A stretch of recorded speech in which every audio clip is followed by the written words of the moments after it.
As Martin has just said, ending sexual violence in conflict situations remains a top priority for the Secretary General, who has called for increased action by the international community to prevent violence, to protect individuals, to punish perpetrators, and provide redress to victims. As you all know, the Security Council most recently, through Resolution 1888 in October last year, has recognized the urgent need to do everything possible to end this present-day atrocity, which affects millions of people, primarily women and girls. The appointment of Ms. Margot Wallström as SRSG in conflict situations is a clear demonstration of international resolve around this issue and is a major step towards protection of civilians subjected to sexual violence in conflict situations, but also in post-conflict situations, a crime which too often goes undetected and unpunished. So I'm very happy to be here with you and also with my colleagues. It's clear that in most of our mission we have this extremely serious question of sexual violence, you know, all the places where we work, of course, not to mention the Congo, but many other places where we have also this important task. So we are thrilled to have this existence of the new SRSG, which of course we will fully support as far as DPO is concerned, DPCO and DFS. And of course we help very much from much more advocacy, much more helping us to develop a comprehensive strategy. And we are, of course, we have said that DPCO and DFS will fully support you in any ways. And I know that you already shown lots of dedication, so we are very glad to work with you and answer your question later on. Thank you. It's a tough task, and the mandate is short. It's 2 years. But it is mission irresistible to me at this moment. I also know, luckily, that I don't start from scratch. And I've had the opportunity over the past 2 days to meet with all the people also in the UN system who works on addressing these issues. And of course, I intend to work closely with them. And one of my tasks will be to see if we can, how we can coordinate better and have a coherent approach on these very important issues. If you looked at the headlines from yesterday and today, you can see the dimension of this problem with so many cases reported in Congo but also elsewhere. And I think it's important to say that this is not only a problem in Africa, but anywhere in areas where there is war or conflict, this is an unfortunate phenomenon.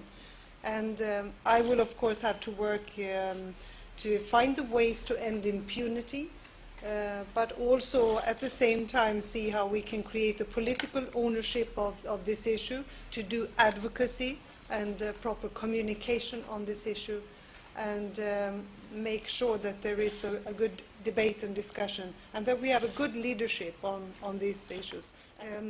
First of all, I will be reporting, as I said, to the Security Council. To anchor this politically, to create a political ownership of this issue is, of course, the main aim of this, to make sure that we can fight this crime more effectively. I will try to coordinate also better in the UN system, so that we act in a coherent way and with more forcefully. I will find the methods to end impunity. That will be, of course, one of the first priority areas. But I will also look at ways to empower women and, again, to anchor this politically in the different areas of war and conflict. I will also do communication efforts, and this is what I said in my introduction. I think we have to do advocacy as well to make sure that this is put on the agenda and in the debate. I will try to develop the methods. I will also put together a team of legal experts, so to help governments to make sure that they have a proper legal framework. And that has already been prepared, but it will be under my supervision, and they will be sort of my team to deploy also in different countries. So I think there are a number of concrete issues also on the monitoring and reporting. How do we measure success? That will be very important. But I hope to find, together with the people on the ground and with the UN teams, some of the methods and projects that can be helpful and effective in addressing this problem. So I hope to be also somewhat operational, although this is not, I have too small a team to do that, but to stimulate and to find the methods that really work. Maybe I can just say something about where we are. Actually, we have made significant steps. We're not yet there, but we have made significant steps. You will recall that all the resolutions that have been passed have been historical, so to speak, having the very question of sexual violence being treated as a peace and security issue. That was a milestone. 1888, and today we're talking of SG's special representative on sexual violence in conflict situations and also in post-conflict situations. This is very, very important, because if you have such a strong framework, then it gives us the roadmap to act, and we are acting.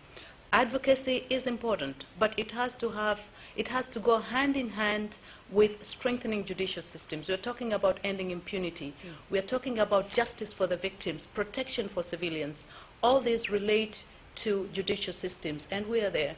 Apart from all that is happening in DPKO, our office is also coordinating what is called a rule of law group, which brings together various parts of the United Nations to look at legal issues, how we can work together with member countries at their request, supporting their national priorities, but giving them the technical expertise that they need to strengthen judicial systems.